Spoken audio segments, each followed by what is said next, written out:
President, I rise today on the final day recognizing Black History Month to bring attention to this chamber and to the American people watching the very harmful and anti-democratic practice of book banning happening or being attempted in states all over our country. Mr. President, the First Amendment in our Constitution is clear. Congress shall make no law respecting or an establishment of religion or prohibiting the free exercise thereof, or abridging the freedom of speech or of the press or the right of the people to peaceably assemble and to petition the government for a redress of grievances. This amendment gives all Americans the right to speak, publish, and read what they wish, free from government censorship.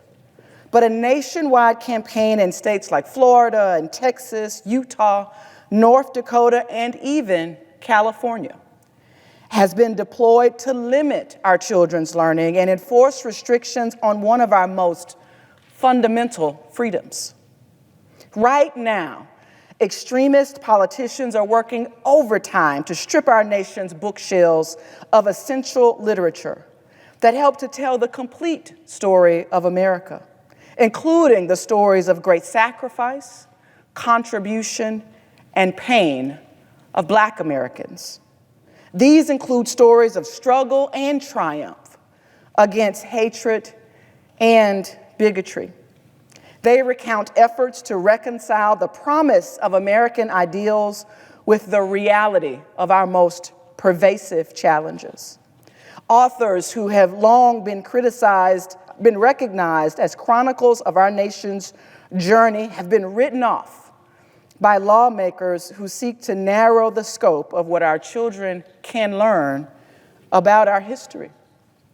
Now, the organizers of these state-by-state battles would have you believe that they are upholding parents' choice, that imposing these book bans would somehow protect the innocence of our children. But I and so many others that have been watching this, we contend that the massed effort to shield young learners is an utter slap in the face to communities who've too long had to fight to have their very stories told. Our nation's most ethnically and racially diverse generation have seen themselves reflected in these pages, and for these extremist adults to deem these stories inappropriate is a direct attack on their experience and their very existence. Over the past 2 years, these blanket attacks on our books have become more organized and well-funded. In 2022, more than 2,500 books were targeted. According to the American Library Association, the majority of those books were about Black or LGBTQ plus people. As only the 12th Black senator to serve in this chamber and the first openly LGBTQ Black senator to serve, I will not stand by silently as our stories get erased. That's why I'll be joining the Freedom Readers and their efforts to ensure the freedom to learn by regularly taking to the Senate floor and invite my colleagues to join me to read excerpts of books that tell the story of our nation, its legacy, and the people who contribute to America's character of imperfection, of resilience, and of progress. I'll start today, Mr. President, by offering excerpts from an essay in the book Sister Outsider by Audre Lorde.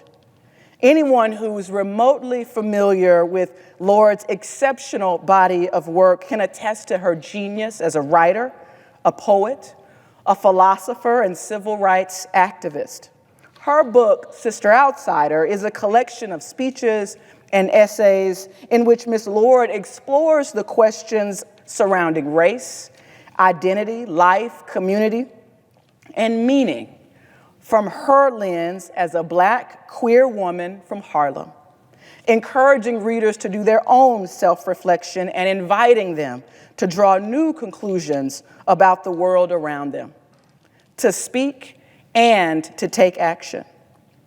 Ms. Lorde's work, The Transformation of Silence into Language and Action, first appeared in the Cancer Journal, where she shares of her journey of having breast cancer, which ultimately led to a mastectomy.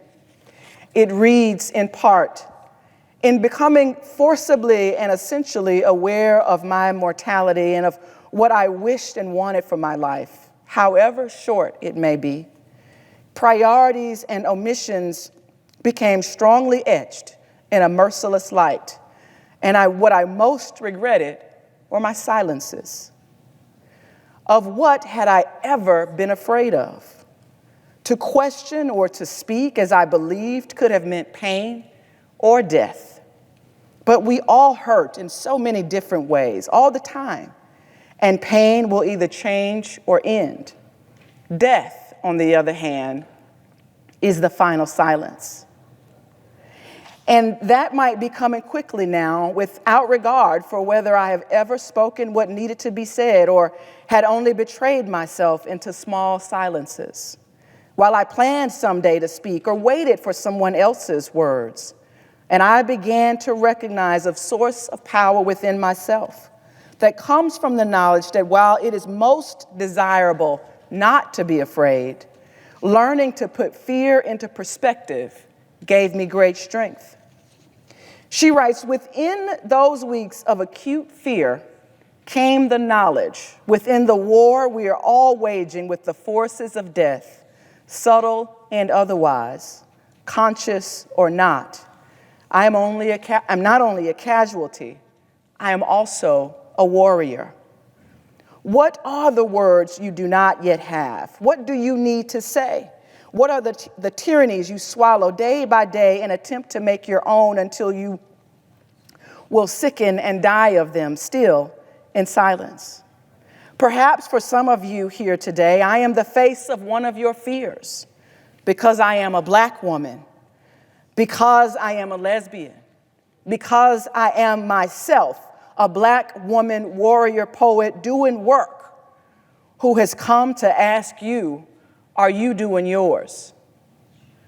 Ms. Lorde continues that it is never without fear of visibility or the harsh light of scrutiny and perhaps judgment or pain of death. What have we lived through all those already? But we have lived through all those already in silence except death.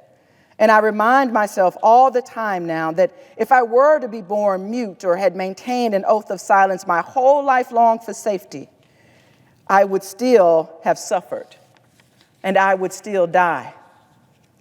And where the words of women are crying to be heard, we must, each of us, recognize our responsibility to speak out those words, to read them and share them and examine them in their pertinence of our lives. That we not hide behind the mockeries of separations that have been imposed upon us and which so we often accept as our own. We can learn to work and speak when we are afraid in the same way we have learned to work and speak when we are tired. For we have been socialized to respect fear more than our own needs for language and definition. And while we wait in silence for the final luxury of fearlessness, the weight of that silence will choke us. The fact that we are here and I speak these words is an attempt to break that silence and bridge some of those differences between us.